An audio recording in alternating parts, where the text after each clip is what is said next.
Η ιστορία ξεκίνησε πέρσι τον Ιούλιο, όταν πήρα την απόφαση μετά από κάποια συμπτώματα που είχα, όπως καούρες, παλινδρόμηση, να πάω να κάνω μια γαστροσκόπηση στα πλαίσια ενός check-up. Αυτό έδειξε, η διάγνωση ήταν Ισοφάγος Μπάρετ στο 3ο στάδιο.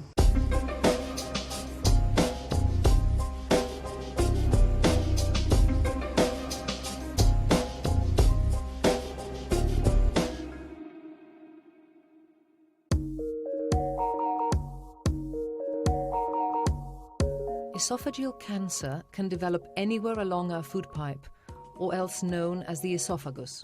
So, esophageal cancer is a condition that occurs in a pipe which actually runs from the mouth to the stomach. So, the esophagus is a pipe which transmits food that we eat from the mouth into the stomach. So, this is just a pipe. Sometimes you can get a cancer, like you can get cancer anywhere in the body in the esophagus, and this will block the pipe. Esophageal cancer is a malignant disease. And it's a proliferation of esophageal tissue, either arising from the normal esophageal tissue, which means the squamous lining. The esophagus is lined with a squamous type mucosa, much like your skin, but it doesn't have the keratinizing part of the skin. Or it can occur in the columnar cells of the esophagus. So we have two types of esophageal cancer, the squamous cell carcinoma and a columnar carcinoma, or it's called a well-differentiated adenocarcinoma. Adenocarcinoma, that is equal to Barrett cancer. And then another one is a squamous cell carcinoma. In patients with Barrett's esophagus, the esophagus, especially the lower end of the esophagus, gets converted into columnar epithelium from the normal squamous epithelium that is actually covering this area. And this columnar epithelium is prone to become malignant, and then you get adenocarcinoma arising from this. Στη δεύτερη φορά που έγινε η επέμβαση ενδοσκοπικά, διαγνώστηκε, είχε εξελιχθεί η ασθένεια και είχε εκδηλωθεί καρκίνος. If you relate Barrett's cancer, so esophageal adenocarcinoma, to a global level, it's just maybe 1/5 or even less of all esophageal cancers. The majority of esophageal cancer still develop from the normal esophageal lining, from the squamous mucosa. In certain parts of the world, like countries of the Middle East or northern China, the incidence rate of esophageal cancer is stunning. In certain parts of the world, the incidence of esophageal cancer is extremely high. For example, in a belt which goes around the Middle East from Iran, Iraq, Kashmir in India, and parts of China, the incidence is extremely high.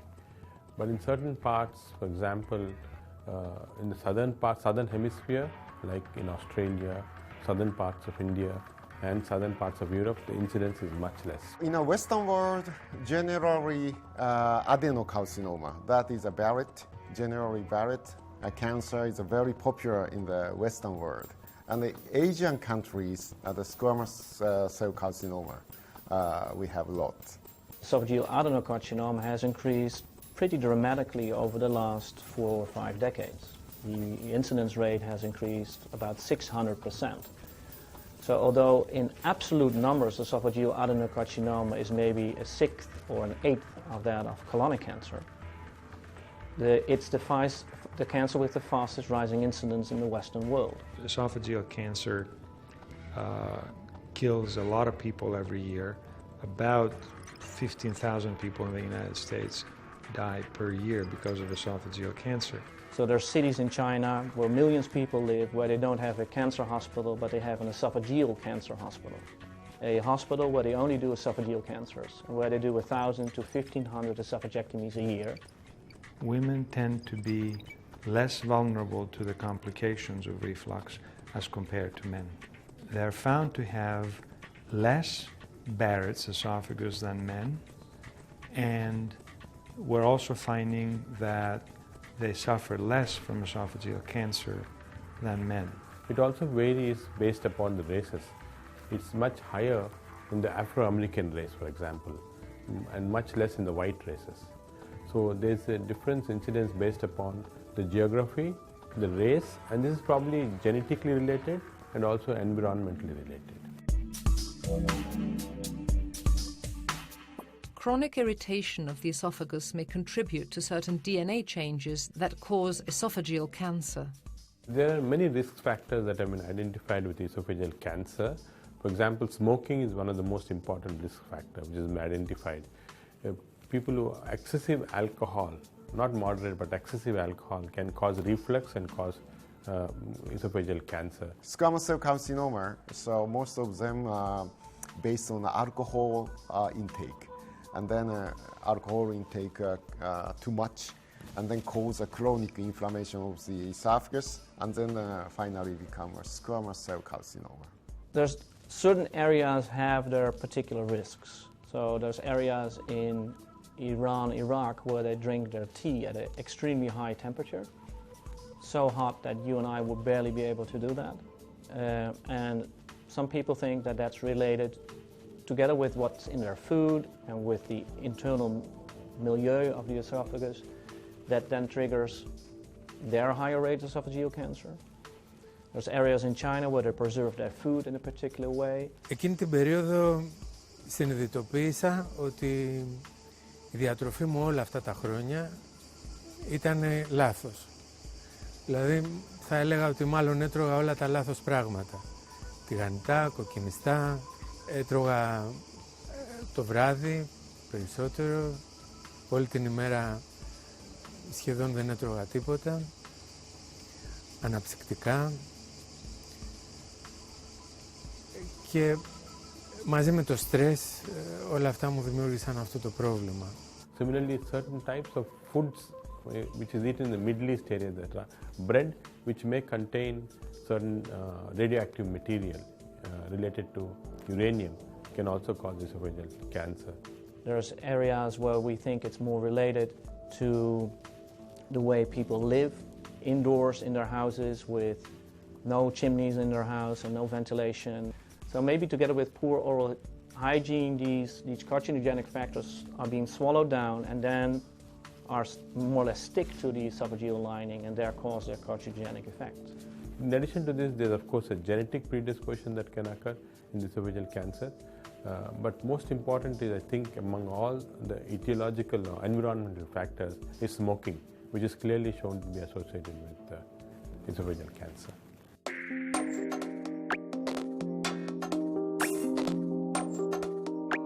Certain chronic medical conditions, if kept undiagnosed or poorly treated, may lead to esophageal cancer. The best documented risk factors for esophageal cancer is still smoking and alcohol. And in the Western world, if you combine the two, they increase your risk with about 8 to 9-fold. It's more for squamous cancer. It's much less for esophageal adenocarcinoma, where the trigger is more the reflux disease. But esophageal adenocarcinoma patients have a higher rate of smoking, and Barrett's patients that smoke have a higher rate of progressing to cancer. Ήμουνα καπνιστής, δεν έπινα, αλλά ευτυχώς για μένα είχα σταματήσει το τσιγάρο 4 χρόνια πριν μου εκδηλωθεί το πρόβλημα. Talking about the Barrett's, of course, the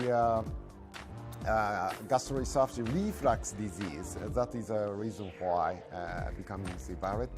Columnar epithelial cells normally line the stomach. They are not present in the esophagus.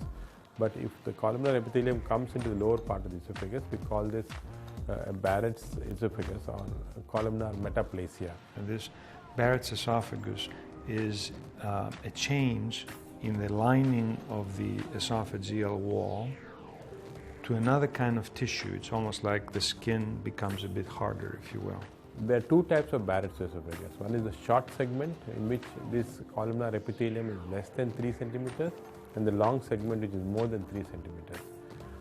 These cells have a tendency to turn malignant or long term in some of the patients, and therefore the significance of Barrett's esophagus. So when Barrett's esophagus happens in the context of long-standing gastroesophageal reflux, that change, the Barrett's esophagus, predisposes to esophageal cancer. Η επέμβαση πήγε καλά, αφαιρέθηκε το ύποπτο κομμάτι σε βάθος, αλλά εκ των υστέρων η βιοψία έδειξε ότι υπήρχαν ύποπτα σημεία καθέκταση. When we find some esophagitis or something chronic change of the esophageal mucosa, we have to pay attention if there is cancer.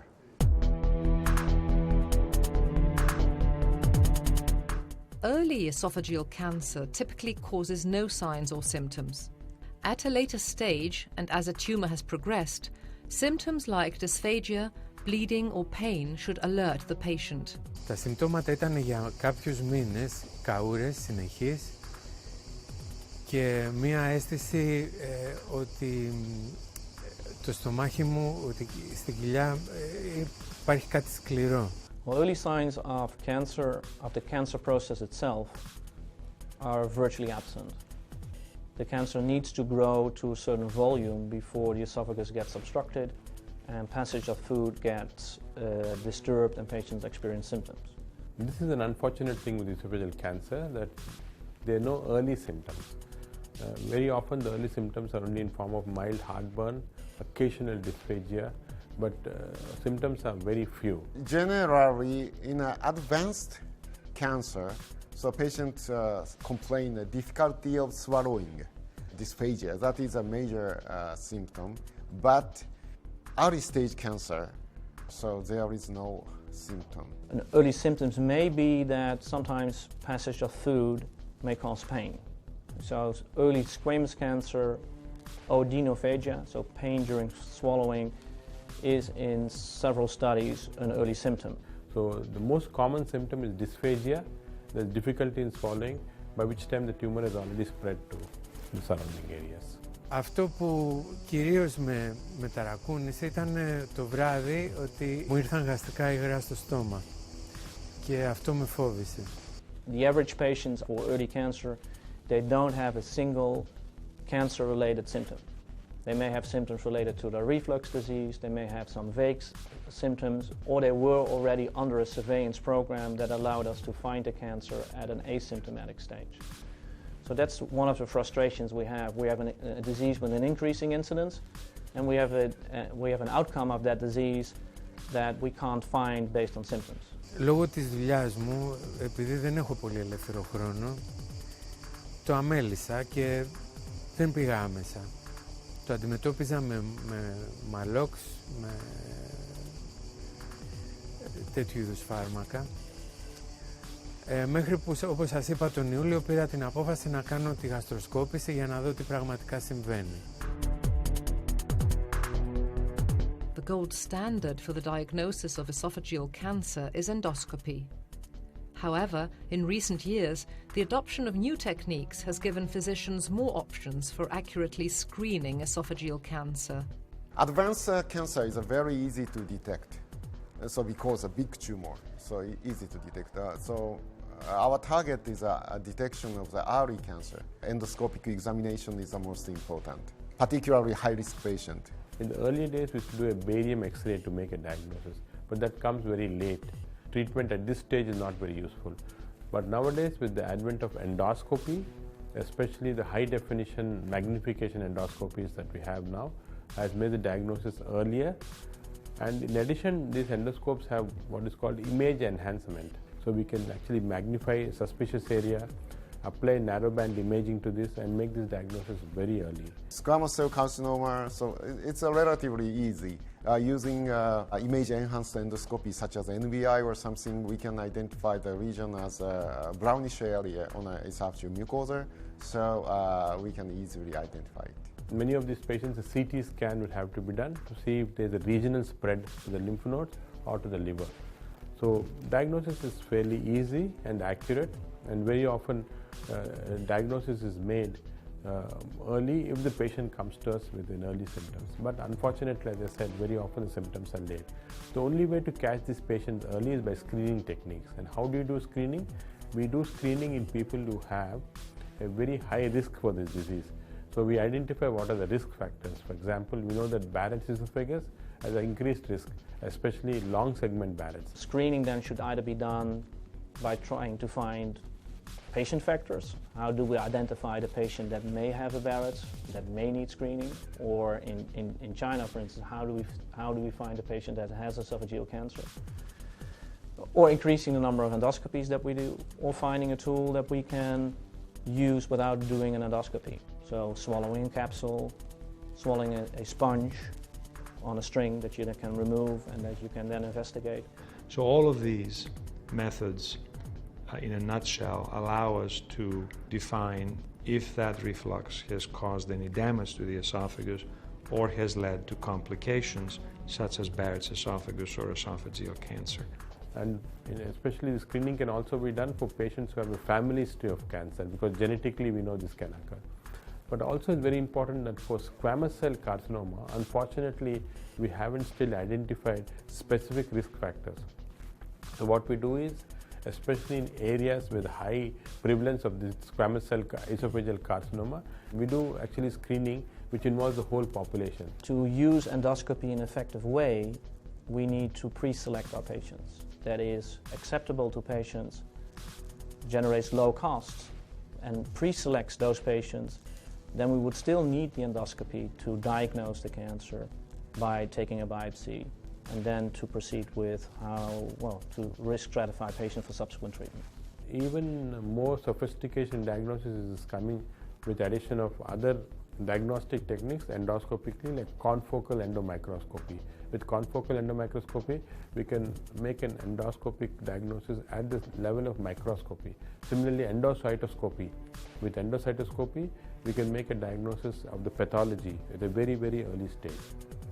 Now, in addition to all these things, we also have endoscopic ultrasound now, which will tell us how far the lesion is extended, whether it's confined to the wall or gone to the esophagus has 4 layers. It will tell us whether it's in the first layer, second layer, third or fourth layer. Because if the lesion is in the first layer, then we can endoscopically remove this without surgery. Προσανατολιζόμουν στο να το αντιμετωπίσω το πρόβλημα ενδοσκοπικά. Το Barrett δεν είχε εισχωρήσει κάτω από το χώριο. Δηλαδή ήταν επιφανειακό ακόμα. Οπότε με τη μέθοδο Halo θα μπορούσα να το αντιμετωπίσω. So that improves, of course, cancer detected in early stage, we can treat it endoscopically, and then prognosis very good.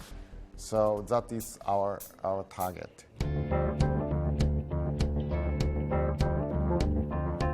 Treatment of esophageal cancer depends on its location along the food pipe, as well as how deeply in the walls of the esophagus it has penetrated. So the endoscopic technique of treatment is only for patients in a very early stage or pre-cancer stage, which is called high-grade dysplasia. Now what we do in these patients is that endoscopically these lesions can be removed by a technique we call endoscopic mucosal resection, where a small cap is applied to the top of the endoscope. We go to the lesion, suck it into the cap and cut it off completely. So if we can detect the lesion in a mucosal cancer, so relatively early stage, we can resect it endoscopically. That is less invasive, and the patient's life after procedure, no change. So it's a very good procedure.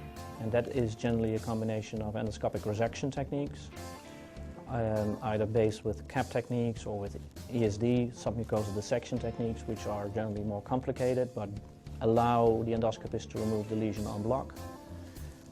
Combined with endoscopic ablation techniques to remove any pre-malignant tissue and to prevent recurrence of the disease once it has been adequately resected. Very large lesions, sometimes up to 8 to 9 centimeters, can be removed by endoscopic submucosal dissection. But again, the lesion should be confined to the mucosa. So once cancer invaded into the submucosa, that is a T1SM cancer. So that should be treated by general surgery. So it's a very invasive one. So if we can, we would like to avoid it. Υπήρχε όμως ένα πρόβλημα, ότι σε ένα σημείο στο επιθέλιο ήταν πολύ σκληρά τα τυχώματα και θα έπρεπε να γίνει μια ειδική επέμβαση η οποία δεν μπορούσε να αντιμετωπιστεί με χάλο. Αυτή θα ήταν αφαίρεση του σκληρού κομματιού με μια ειδική επέμβαση. If the lesion has gone beyond the mucosa, then of course the treatment is going to be either surgery if it's localized to that area and not gone into the other areas. But if it has spread beyond that, now there are many people who believe that it is better to do radiotherapy and chemotherapy in these patients, a combination. Η νέα βιοψία έδειξε ότι υπήρχαν ακόμα ύποπτες περιοχές, παρόλο που εγώ στην τελευταία επέμβαση είχαν αφαιρεθεί 12 κομμάτια μεγάλα. Τότε πήρα τη μεγάλη απόφαση να προχωρήσω σε επέμβαση. People becoming the age over 50, so it's better to start the endoscopy checkup of the esophagus and the stomach annually, so without symptom.